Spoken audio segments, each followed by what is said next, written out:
ឆ្ងាញ់អ្វីម្លេះទេអាណាស្នេហ៍ស្ទង់តែលន់ជូនបងនេះកែវនឹងបងមិនងាយបាត់ទេខ្លាចតែចិត្តប្រដូចទន្លេបើបងដូចជាទន្លេតែមានមេដូចជាមច្ឆាសាធុសាធុសរសើរចិត្តបងមែនណានួនល្អងបងហ៊ានស្បត់ហើ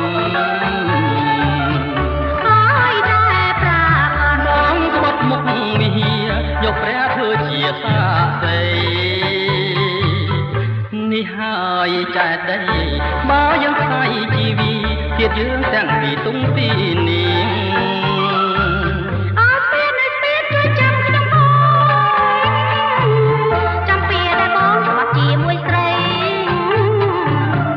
គឺនេះហើយជាសាស្ត្រីអាកុំភ័យមានអ្វីបំបែកយើងទេ